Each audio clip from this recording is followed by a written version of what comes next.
Grand angle environnemental. Très content de vous retrouver dans notre émission Grand angle environnemental, mesdames et messieurs. Merci de nous faire encore confiance parce que vous le savez bien, notre émission ne cesse de marcher dans la voie qui concourt aux protections de la biodiversité et surtout elle travaille pour les éléments que nous connaissons très bien, le développement durable. Et pour assurer le développement durable, nous savons que nous avons il y a des actes que nous devons poser, des actes qui sont écologiquement corrects, comme nous essaierons de le dire. C'est pourquoi, autrefois, nous avons analysé avec vous les dossiers sur la criminalité phonique. Un projet a été lancé dans le cadre de cette criminalité phonique, mais beaucoup plus ici. L'angle est allé sur la formation ou le renforcement des capacités des personnes qui sont dans l'aspect juridique, qui sont des magistrats, des OPJ, et puis beaucoup plus de cadres qui travaillent dans le domaine. Votre émission continue à s'interroger, surtout à chercher l'information auprès de ceux qui ont initié ces projets. Vous les avez découverts autrefois, aujourd'hui, vous les trouverez ensemble et avec eux nous allons analyser cette question. Le premier, c'est M. Joe Kasongo. Salut, bienvenue. Bonjour, et merci beaucoup pour l'invitation, M. Serge. Voilà, un réel plaisir de vous retrouver encore une fois dans notre émission Grand angle environnemental. Cette fois-ci, ce n'est pas pour parler des principes de la loi, mais évaluer le projet que vous avez initié dans le domaine. Merci, comme je viens de le dire, nous avons implémenté un AWF, un projet que nous avons intitulé Renforcement des capacités pour lutter contre la criminalité phonique en RDC, un projet qui a été financé à 100% par le département d'État américain en charge de l'application de la loi et la lutte internationale contre le stupéfiant, que nous abrégeons AML en sigle. C'est un projet qui a commencé en 2018 et avec lequel nous avons acheminé le 2018 que nous clôturons aujourd'hui dans cette date où nous enregistrons cette émission. Très bien, déjà on sait que beaucoup de choses restent à venir et on va les trouver découverts ensemble avec vous. Mais vous êtes avec Maître Fiston. Ah, je rappelle que vous êtes, vous utilisez beaucoup plus les termes anglais, legal officer. Ah, ce qui signifie quoi pour les francophones? Chargé d'application de la loi. Très bien. Maître Fiston, je vois que le projet ici n'a que des avocats. Je dirais principalement, parce que le travail qui est commis à ce projet, d'abord un travail lié à la profession, lié aux thématiques de droit. Et ça coïncide qu'il y ait des avocats qui implémentent ce projet, mais des juristes aussi de formation sont là. Vous étiez beaucoup plus chargé d'être en contact avec les OPJ, les magistrats. Vous avez sillonné dans le parquet. N'avez-vous pas été attaqué par des magistrats comme un intrus, ou soit quelqu'un qui veut espionner les officiels dans le cadre de divulguer des informations, peut-être les jeter dans les réseaux sociaux comme on le sent aujourd'hui? Non, contrairement à notre travail à appuyer tous les acteurs qui sont dans les circuits de l'application de la loi. Donc c'est comme vous pouvez dire, mon activité qui était dans le projet et consistait à surveiller les affaires devant les cours et tribunaux, tout simplement en assistant notre partenaire TCCL, parce que c'est celui qui est le patron de tous ces dossiers liés à la conservation de la nature, et aussi assister ou appuyer aussi techniquement tous ces acteurs qu'on allait vers eux, techniquement là où ils avaient des difficultés d'interpréter la loi, soit d'avoir les instruments qui sanctionnaient cette forme de criminalité. Voilà l'apport qu'on a examiné, raison pour laquelle on était très souvent en contact avec eux, pas pour rechercher les informations à divulguer, mais plutôt pour les appuyer. Très bien, nous vous reviendrons, mais nous avons voulu savoir d'abord, Maître Joe, vous étiez celui qui représentait le projet partout, et au fur et à mesure, dans les ateliers, on a vu des magistrats, des OPJ, et presque les praticiens de la loi, même des avocats. Bon, dire se soumettre, peut-être c'est trop dire, mais au moins respecter correctement tout ce que vous apportiez comme des informations. Où avez-vous puisé la matière pour le ramener auprès des avocats et des magistrats afin qu'ils les respectent et que les projets puissent avoir cette stabilité de 2018 jusqu'au jour en 2022? Oui, merci pour cette question. C'est quand on est intellectuel, quand on est scientifique, on doit se cultiver et on doit être prêt à recevoir quelque chose de nouveau pour améliorer le travail que l'on fait.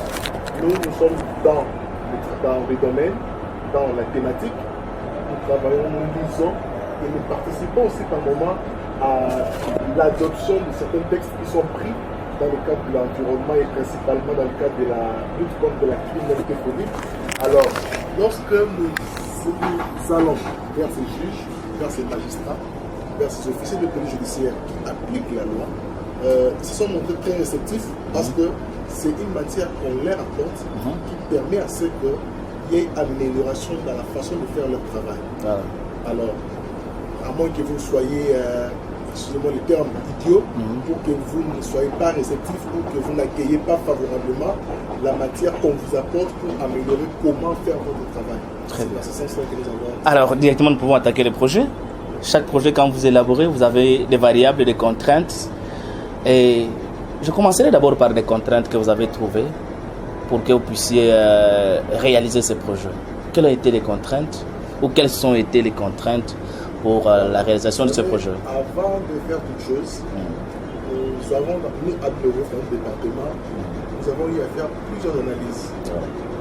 Nous avons un cadre législatif sur la faune qui est assez fourni, qui est riche en dispositions et en répression d'ailleurs. Alors, l'on s'est posé plusieurs questions. Pourquoi est-ce que cette loi ou ce cadre législatif n'est pas bien appliqué? Et de cette analyse, il est ressorti plusieurs constats.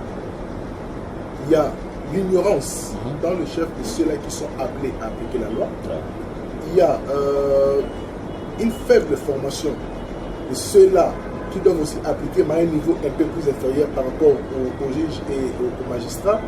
Il y a la non-vulgarisation des textes légaux, la non-disponibilité de ces outils dans le chef des membres du pouvoir judiciaire. C'est pourquoi nous avons pensé à donner des solutions ponctuelles à chacun de ces problèmes, à chacune de ces difficultés. Nous avons dit, par exemple, pour les magistrats, pour le juge, il faudrait susciter un intérêt sur les questions liées à la criminalité phonique et renforcer en même temps, par cet éveil d'intérêt, renforcer en même temps les capacités dans toutes les questions, parce qu'il faut qu'on se le dise, nous sommes tous juristes. Nous venons de l'université et personne n'a appris l'environnement à l'université. Nous avons été introduits dans cet univers un peu plus tôt et avons compris les méandres de la thématique. Alors, lorsqu'on a associé la formation que nous avons eue à l'université et l'évolution qu'on a eue dans le monde de l'environnement et principalement de l'application de la loi, on a conçu des outils, on a conçu des modules afin de former ces magistrats, afin de renforcer les capacités de ces juges, de ces magistrats sur le domaine qu'ils sont censés appliquer mais qu'ils ne connaissent pas.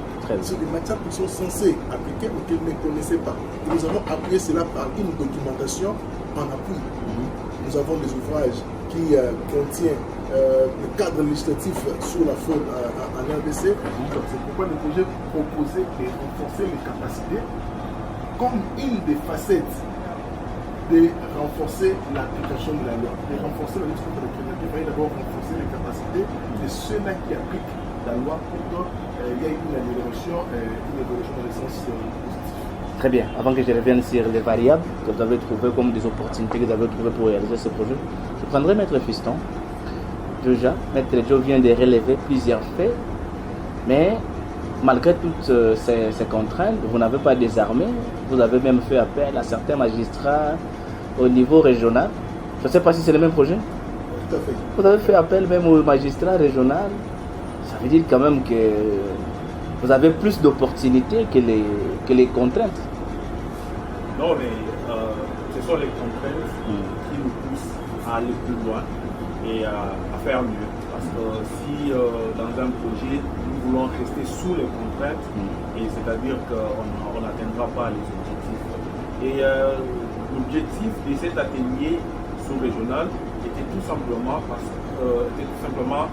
très important parce qu'avoir la position de la RDC dans le sous-région de l'Afrique centrale, il est très important de faire cette corrélation avec les autres acteurs de l'application de la loi au niveau de la sous-région. Tout simplement pour qu'il y ait une coopération parce que dans la poursuite judiciaire, il y a des fois les criminels peuvent aller au-delà des frontières et pour que celui-là soit rattrapé, et ça demande toujours une coopération.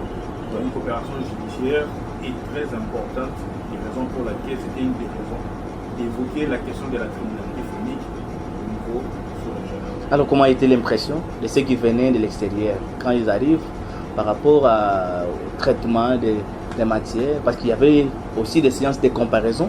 Vous comparez ce qui s'est fait par exemple au niveau du Centrafrique, ce qui s'est fait au niveau de peut-être Congo-Brazza et puis tous ces pays de l'Afrique centrale. Quelle a été la position de la République démocratique du Congo en termes de traitement de cette matière sur la criminalité phonique? Franchement, je dois vous assurer que sur la balance, la RDC est vraiment très avancée en matière de la criminalité phonique, notamment liée à la législation comme venait de le soulever l'autre jour. Nous avons une législation avec un taux de sanctions plus élevé que d'autres pays dans la région, dans le bassin du Congo. Et, je pense que c'est nous et les Gabon qui avons les taux les plus élevés. Mais par contre, le Centrafrique est encore un peu faible. Les Cameroun a la législation aussi à la hauteur, mais les sanctions ne suivent pas. Et ces échanges étaient vraiment très importants pour que chacun des acteurs, à leur retour dans leur pays, ils essaient un peu de voir les décideurs ou soit aussi les législateurs pour voir comment est-ce que nous pouvons plus améliorer nos instruments juridiques pour que nous puissions avoir quand même les mêmes fourchettes de sanctions afin que les criminels ne puissent pas s'appuyer d'un côté dans la région pour opérer plus que de l'autre côté où ils seront en train de s'échapper des sanctions un peu plus élevées. Très bien. Maître Joe, vous avez des opportunités. En dehors des contraintes, vous avez trouvé quand même ce qui vous ont permis comme des variables afin quand même que ces projets soient facilités et que vous puissiez arriver au bout jusqu'à aujourd'hui, que vous puissiez évaluer ces projets. Quelles sont été les variables ou les opportunités que vous avez eues pour la facilitation de votre projet? Bon, Émile, c'était les parties prenantes avec qui nous avons travaillé. Nous avons un vécu dans ce travail.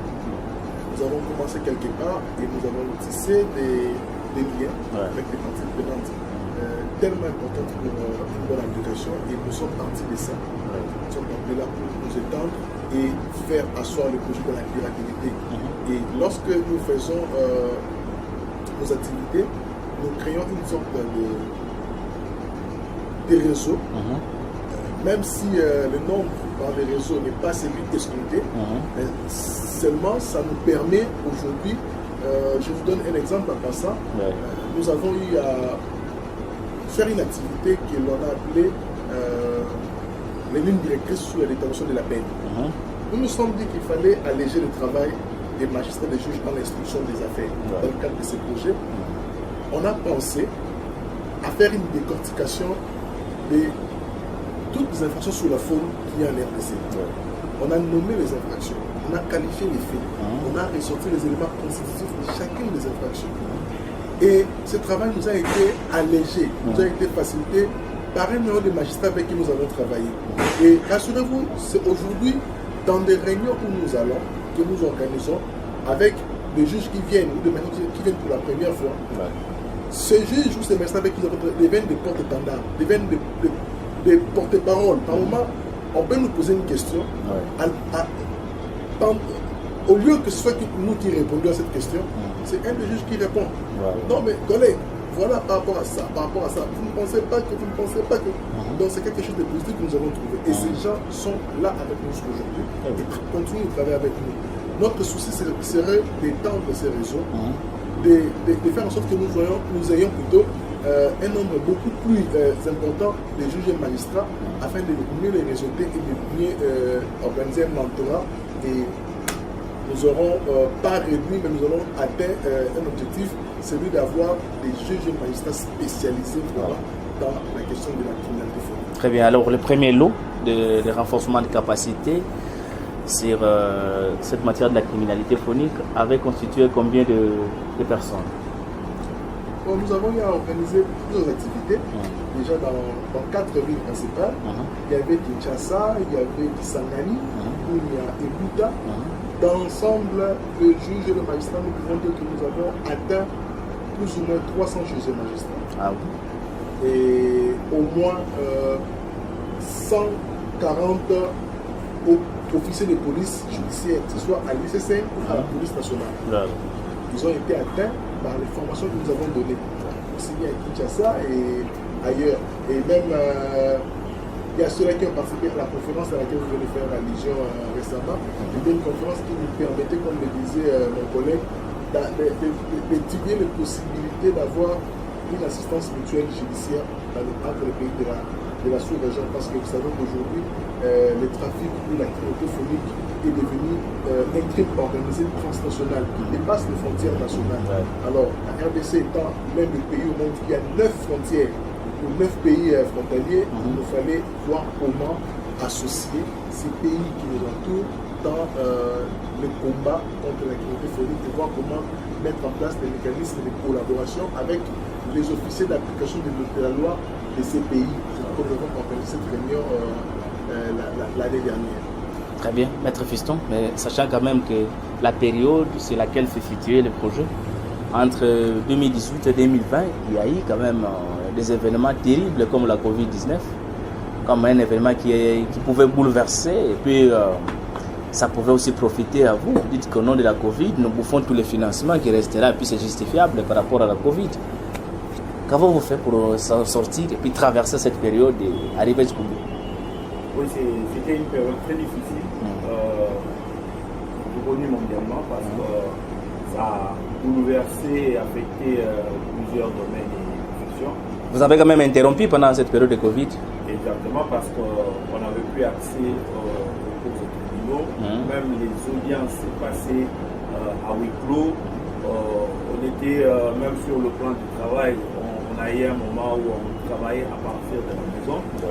Mais on était serein que cela pouvait passer un jour avec toutes les mesures restrictives qui ont été mises en place. Mais aussi, il faut qu'on se les dise aussi que les dossiers restaient pendant. Les dossiers ne pouvaient pas aussi souffrir de Covid, mais non plus.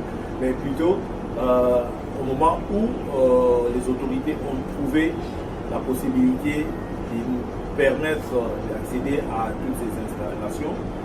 Et nous avons eu à reprendre avec le travail, petit à petit jusqu'aujourd'hui, nous avons pu réaliser ce que nous avons présenté comme résultat.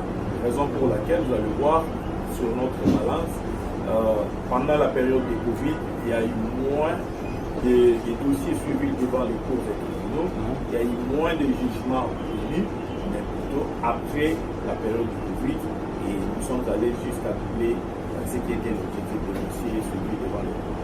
Très bien. Si je peux ajouter quelque chose, je vous en prie. Ce que le collègue venait de dire, là, nous saluons la promptitude de notre bailleur de fonds, avec qui nous avons tout le temps des échanges. Lorsqu'il s'est agi d'évaluer l'implémentation du projet que la pandémie à coronavirus faisait tout son poids, nous avons échangé avec notre bailleur de fonds qui a accepté de nous accorder une extension du projet afin de nous permettre d'inclure la période de non-activité pendant laquelle nous avons traversé pendant la Covid. On a eu à avoir une extension du projet pour nous permettre non pas de clôturer le projet par rapport au fait de ne pas rapporter certains résultats parce que la Covid a fait que nous ne travaillons pas. On a reçu des extensions, c'est pourquoi le projet est allé jusqu'à cette date aujourd'hui. C'est par rapport à comment contenir les défis auxquels nous avons fait face notamment à la Covid-19. Alors, maintenant l'évaluation, comment ils vont évaluer? Ils ont déjà fait la première phase d'évaluation ou bien ils viendront faire une évaluation globale par rapport à... En tout cas, j'en profite pour vous dire que nous avons reçu il y a 3 semaines la visite de notre grand professeur du département d'État, le bailleur de fonds, qui est venu faire une évaluation avant la fin du projet, une visite sur terrain comme elle l'a nommé. Elle a été très satisfaite des résultats que nous lui avons produits et déjà de la manière dont nous travaillons avec notre bailleur de fonds, nous avons des réunions d'évaluation trimestrielle pour échanger sur les difficultés que nous rencontrons, sur les opportunités qui peuvent y avoir dans le cadre de l'évolution du projet. C'est ce qui nous a permis aujourd'hui où nous clôturons le projet qui a commencé en 2018, que nous ayons déjà un autre financement du même bailleur pour un autre projet dont l'idée est venue des leçons apprises par rapport à l'implémentation du premier projet. Lorsque nous implémentions le projet, il y a des leçons apprises, il y a eu des recommandations que nous avons transformées en projet, que nous avons présenté à notre bailleur de fonds, qui a permis et qui a accepté de nous financer encore pour financer une autre phase du projet.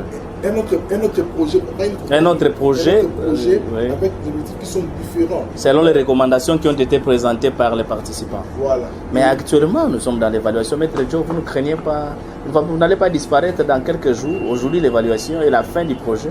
Dans quelques jours, Maître Joe ne va pas disparaître avec Maître Fiston. Parce qu'on sait quand on vient évaluer les projets pour les Congolais, la connotation qu'on a toujours donnée que les gestionnaires du projet prennent foot. C'est pourquoi je vous dis que nous avons d'ailleurs reçu le bailleur de fonds il y a 3 semaines qui est venu dans cette même salle de réunion du bureau AWF. Nous avons échangé, nous avons présenté et chaque fois que nous faisons des activités, parce que je vous informe que le INL a un bureau ici en RDC qui est logé au sein de l'ambassade des États-Unis et chaque fois qu'il y a des activités que nous organisons, ils sont invités, ils nous assistent et par rapport aux résultats que nous avons déjà produits à mi-parcours dans l'implémentation du projet, cela a permis que les bailleurs nous accordent encore sa confiance en nous finançant encore à hauteur de quelques millions pour implémenter un autre projet.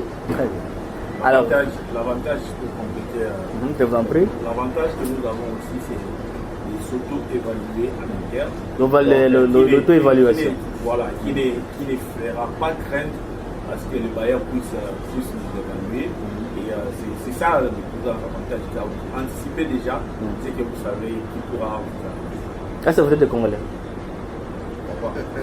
Les pères et les mères. Les pères et les mères. Vous savez pourquoi je vous ai posé la question? On a toujours dit que les Congolais, quand vous laissez la gestion du projet, ils finissent toujours par détourner et puis se justifier autrement. Vous ne préparez pas les papiers à justifier, mais les terrains, il y a autre chose. Là, c'est le professionnalisme qui prime. Si nous pouvons faire des enquêtes dans des provinces où vous avez formé, vous renforcer les capacités des magistrats et des OPJ, nous pouvons détecter les 300 magistrats et puis les 100 et quelques des officiers. Quelque chose que j'avais dit, peut-être qu'on n'avait pas bien retenu, je voulais revenir sur ça et puis dire quoi. Vous savez, tout le travail qu'on est en train de faire ici, et, ce sont des projets. Et les projets meurent. J'arrive. On venait de finir le projet passé. C'est comme on pouvait nous dire aussi que ça s'arrête là. Ouais.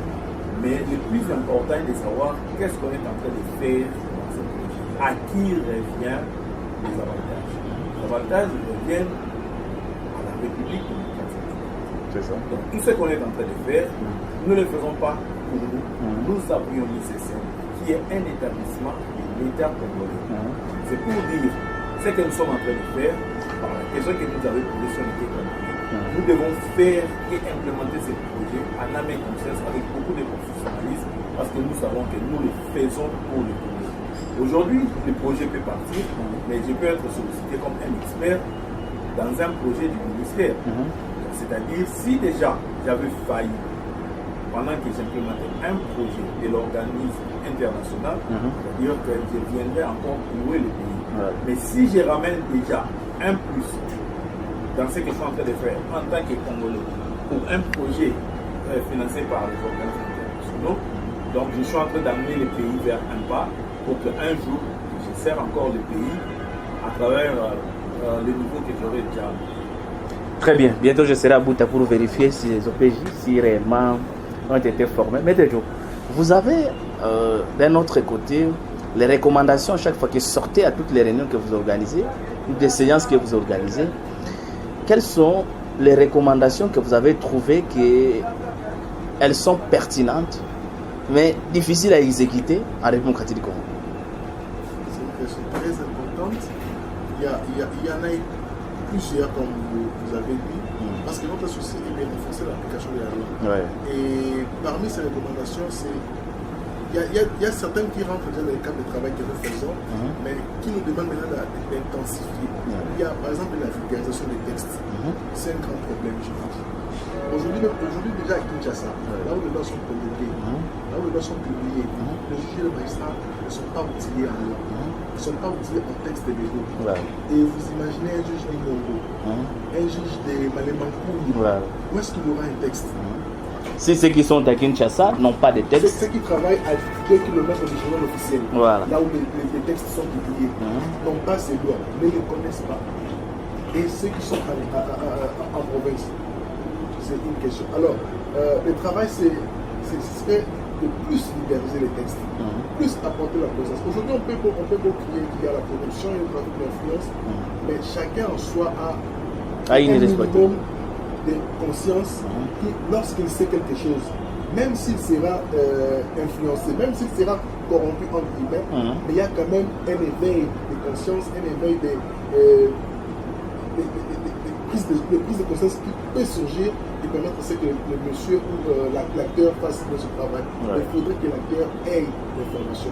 Il y a d'autres recommandations, c'est qu'il faudrait,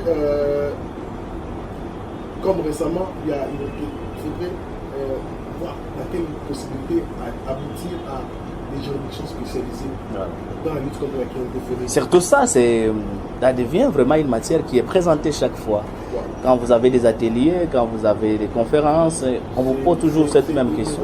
C'est pourquoi déjà nous, dans ADWF, pas seulement ici en RDC, nous avons des projets dans notre pays où nous évoluons déjà, qui vont dans le sens de réseauter les magistrats et de faire un mentorat. Quand on dit mentorat, je vous donne un exemple. Tantôt j'avais dit qu'il y a des juges magistrats qui aujourd'hui sont devenus comme des porte-parole. Alors, dans le pays où nous avons déjà travaillé dans cette thématique, qu'est-ce que nous avons fait? Ces juges et magistrats sont devenus comme des mentors. On a organisé des formations continues sur une année, sur 2 ans, des juges et magistrats.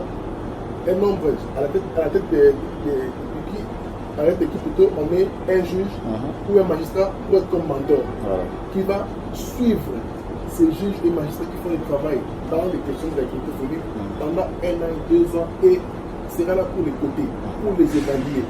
Alors, ça c'est un prémisse pour aboutir à ce que nous appelons les juridictions spécialisées. J'ai eu l'honneur de participer de visiter une de ces juridictions en Ouganda, parce que ça existe déjà. Il y a des chambres spécialisées qui ne traitent que des matières sur la criminalité. Alors aujourd'hui, si on veut vraiment aboutir à une bonne application de la loi, il faudrait qu'on ait ce genre des juridictions. Est-ce que c'est faisable pour le Congo? Ou il faut commencer par reprendre des lois? C'est faisable déjà parce qu'il y a un concours de recrutement des magistrats qui arrive. Et les concours dans le cadre des juridictions spécialisées ou de manière générale? À la base, ce sont des magistrats. À la base, ce sont des magistrats. Après, il y a des orientations qui se font, notamment liées aux formations. Je donnerai un exemple. Il y a 10 ans passés, quand la loi sur les violences sexuelles était promulguée, il y a des groupes de magistrats qui ont participé à des ateliers de formation. Il y a des autres qui ont été affectés même dans des tribunaux pour enfants. C'est là qu'ils sont partis traiter des dossiers liés aux droits de l'enfant, soit aux aspects des violences sexuelles. Est-ce que pour le recrutement, bien sûr que c'est une question un peu politique, mais sachant que ce qui se passe, est-ce qu'on peut faire confiance? Parce qu'on a su à l'époque, il y a certaines personnes qui disaient qu'on avait recruté même des comptables pour devenir des juges. Moi, je reste dans la forme. Bon, mais si dans la forme on vous introduit un comptable, qu'est-ce que vous allez faire? Il suffit qu'il s'adapte. Il va s'adapter. Il suffit qu'il s'adapte. Il reste dans la forme, c'est-à-dire que cela dépend du nombre de magistrats. On ne va pas s'alarmer sur le nombre de magistrats parce que là, l'effectif peut se tripler, se doubler ou soit se tripler, voire même au-delà de ça. Les juridictions seront occupées et ça sera très facile de créer des chambres spécialisées. Donc il n'y aura pas la carence de l'effectif traiter des matières spécialisées. Aujourd'hui, des matières commerciales, il y a des tribunaux en charge. Il y a les tribunaux de commerce. Ouais. Exactement, qui s'en chargent des matières commerciales. Avant, il n'y en avait pas. Et ici, parce qu'il y a vraiment un bon effectif de magistrats que toutes ces matières-là peuvent connaître les chambres spécialisées. C'est pas impossible. Très bien. Vous savez, lorsqu'il y a plusieurs matières à traiter devant une juridiction et qu'il y a des matières qui se démarquent par un caractère spécial, il faut toujours arriver un jour à avoir ce genre de solution. Ça a commencé lorsqu'il y avait des matières qui étaient devant le juge de droit commun. Il a fallu créer les tribunaux de commerce. Et après, c'est venu le tour des matières du travail. Après, on a abouti à la création des tribunaux de travail. Après, on a vu que les tribunaux de paix qui instruisaient les affaires sur les enfants en contact avec la loi n'étaient pas vraiment bien, les affaires n'étaient pas vraiment bien instruites. On a abouti aujourd'hui à la création des tribunaux pour l'enfant. Et pourquoi pas, lorsqu'on amène ces évidences-là, qu'aujourd'hui, cette matière est un peu plus spéciale, elle est un peu plus particulière. Et puis sensible également, voilà. Parce que c'est la criminalité phonique. La fois passée, vous avez dit qu'elle fait partie d'une activité très génératrice par rapport à... Très lucrative. Et donc, pourquoi pas, par rapport à cette particularité, on n'attirerait pas aussi à la création de juridictions qui n'auraient que pour tâche l'instruction et la poursuite des affaires sur la criminalité phonique. Très bien, mais quand vous travaillez... Je vous en prie. Au-delà d'être une activité très lucrative, mais c'est aussi une activité qui participe même à l'insécurité nationale. Parce qu'aujourd'hui, il faut se dire que la même arme utilisée pour le braconnage, c'est la même arme qui est utilisée aussi pour les groupes, par des groupes rebelles. Exactement, parce que tous ces groupes rebelles trouvent leur fief dans les aires protégées aujourd'hui. Karamba est équipé. Une partie des Virunga. Est équipée. Nous pouvons parler de plusieurs aires protégées qui sont équipées par des groupes négatifs. Mais ce sont les mêmes armes qui font du braconnage. Le braconnage qui alimente même les braconniers. Non, les groupes négatifs. Parce qu'aujourd'hui, si on va à l'évaluation du prix du kilo de l'ivoire, et que si ces braconniers détenaient 1 ou 2 tonnes, nous voyons comment est-ce que les fonds se multiplient, où ils peuvent trouver des ressources pour s'acheter des munitions ou soit des armes afin de se rendre encore plus fort. Donc, au-delà d'être lucratif, c'est aussi une matière qui est à la base aussi, qui contribue même, j'allais dire, sur l'insécurité au sein de notre pays. Très bien, Maître Joe, je vais vous poser une question. De savoir, quand vous êtes sur terrain, les magistrats vous apportent certainement cette expression que vous êtes sans cœur, ils vous traitent tout le monde. Ces sortes de mots sur la société congolaise qui n'est pas encore adaptée à cette matière ne vous gênent pas? Bon, par moment, on comprend que c'est les sentiments humains qui les habitent. Alors que lorsqu'ils ont été investis, lorsqu'ils ont prêté serment, ils sont devenus organes de la loi, ils sont censés appliquer la loi. Vous savez, pour un juge, pour un magistrat, même si la loi est mauvaise, il ne lui appartient pas de juger une loi. Il faut l'appliquer. La loi sanctionne le braconnage. La loi sanctionne le commerce illégal de la faune sauvage.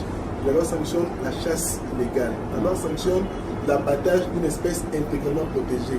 Lorsqu'une personne abat une espèce intégralement protégée, il n'appartient pas à vous, juge, de dire que Monica Gaboni, non, il nous appartient à vous d'appliquer.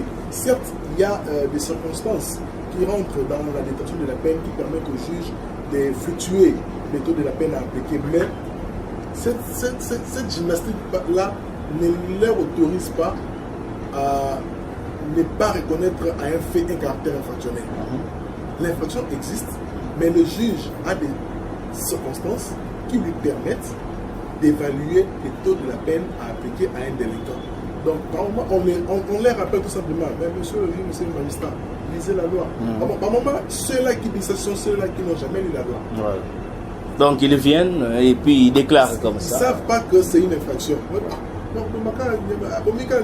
Mais quand vous lui montrez la loi, par moment, vous dites, ça existe aussi. Oui, ça existe vraiment. Mais moi, je ne savais pas. C'est une ignorance qui fait que ces juges ou ces magistrats tiennent ces Est-ce que cette ignorance-là n'est pas condamnable par rapport à la loi? Quand un juge ignore qu'il devrait appliquer la loi, mais il n'a pas appliqué, bon, il n'y a pas de sanction pénale qui viennent. Certes, on dit que nous sommes censés ignorer la loi, dans le sens où vous vous mettez ou vous vous retrouvez coupable d'une infraction. Mais lorsque, pour un juge, pour un magistrat, cette ignorance-là n'est pas une infraction en soi, mais c'est un handicap dans l'exercice de son travail. C'est pourquoi nous, en tant qu'acteurs de la société civile nationale et internationale, faisons de notre mieux pour leur apporter l'information et permettre à ceux qui ce genre de discours-là ne se tiennent plus dans le chef des juges et magistrats. Très bien. Maître Fisson, nous sommes comme c'est la phase d'évaluation, les questions tournent toujours autour de preuves. Avez-vous eu quelques procès réalisés par les mêmes magistrats qui ont subi la formation ou le renforcement des capacités afin que vous avez trouvé réellement qu'ils ont bien appliqué la loi, et ces procès restent pour vous un élément d'appui où vous pouvez vous présenter même auprès des bailleurs que non, voilà ce que ces magistrats-là faisaient avant, voilà ce qu'il fait aujourd'hui. Exactement, dans la même ordre d'idée, il y a aussi des procès qui n'ont pas satisfait, qui n'ont pas rencontré notre satisfaction. Mais le tout récent dossier, c'est celui qui est même encore au niveau de la peine, parce que les condamnés ont interjeté appel. Et c'est un dossier dont les enquêtes ont commencé même aux États-Unis. Ce sont les sujets congolais habitant les États-Unis qui ont été des mèches avec d'autres Congolais ici pour amener aux États-Unis une quantité très importante de points d'ivoire ainsi que des États du Congolais. Et lors du jugement qui a été prononcé au premier degré, il y a quand même eu des sanctions allant jusqu'à 10 ans de prison. Et ce sont des magistrats qu'on a... Et ces personnes sont en prison actuellement? Exactement, c'est comme je venais de dire, le dossier continue encore parce qu'il est maintenant au niveau de la cour où les présumés ou soit les condamnés ont pu interjeter appel pour trouver gain de cause par rapport à leur motif. Et à part ça, il y a aussi un autre dossier qui impliquait certains fonctionnaires de l'OCC, ainsi qu'une autre société d'exploitation forestière, et dont les sanctions sont allées jusqu'à 15 ans de prison. Donc, c'est-à-dire 15 ans de prison. Exactement, c'est-à-dire que dans le travail que nous faisons, tout le monde ne peut pas répondre forcément à ce que nous les avons amenés comme contribution dans les ministères de leur travail, mais il y a de ceux-là, en tout cas, qui restent professionnels et qui sont captés par l'idée de conserver cette nature. Très bien, Maître Joe, qu'est-ce que les juges, les OPJ des provinces vous exigez plus par rapport à ces projets? Plus de visibilité, plus de présence, plus d'action d'envergure, l'accompagnement. Vous savez, aujourd'hui c'est un secret pour personne que pour faire des enquêtes, pour faire des opérations, il faut de l'argent. Il faut des moyens.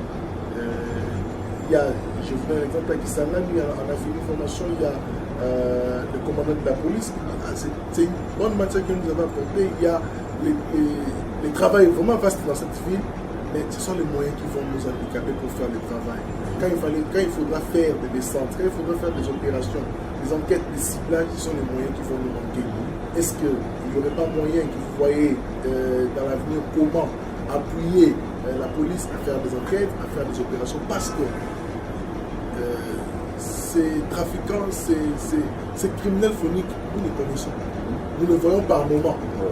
Des chasseurs qui font la chasse illégale, des commerçants qui se lancent dans le trafic des spécimens de la faune sauvage. On le voit, on le connaît. Mais par moments, ce sont les moyens qui nous manquent. Est-ce qu'il y aurait plus d'appui? Est-ce qu'il y aurait une possibilité de plus documenter encore, de plus intégrer un nombre assez important des policiers? Parce que comme je vous ai dit, le projet a ses objectifs. On peut venir dans cette ville, on va former 40 ou 30 policiers. Ce n'est pas le nombre de policiers qui régorge une ville. On peut se dire que non, on forme 30, mais les 30 qui vont rentrer dans leur bureau vont faire une restitution. Ça n'a jamais été souvent le cas. Il y a ceux-là qui retiennent l'information pour rester laissez le maître d'abord. Et puis seule personne de référence. Donc c'est vraiment un handicap. Donc par moment, ils vous disent qu'il faudrait étendre et plus de moyens financiers pour les accompagner. Très bien. Mais alors, pendant tout ce temps, vous avez dit la fois passée, lors de la clôture officielle dans un atelier avec les participants à ce projet, qu'il y a certains objectifs que vous avez atteints au-delà même de vos attentes.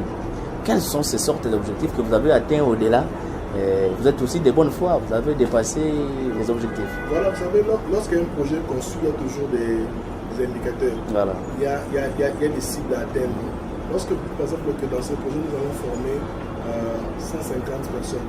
Lorsque vous formez 258 personnes, par exemple, vous êtes allé au-delà de vos objectifs. Lorsque vous dites que dans ce projet, je vous donne un exemple, on devrait faire un suivi judiciaire de 20 dossiers judiciaires. Mais nous sommes allés jusqu'à 80 dossiers judiciaires à avoir surveillé et suivi dans les cours de tribunaux. Nous avons dit que nous allons analyser les décisions judiciaires rendues sur la concurrence de 40 dossiers par exemple. Mais on a analysé plus de 60. Ce sont des objectifs qui sont allés au-delà des attentes que nous sommes fixées pour les projets. Il y en a beaucoup. Alors comment vous faites pour ceux qui sont... Parce que vous n'êtes pas très nombreux par rapport à la coordination du projet, mais pour toutes ces personnes que vous formez, que faites-vous?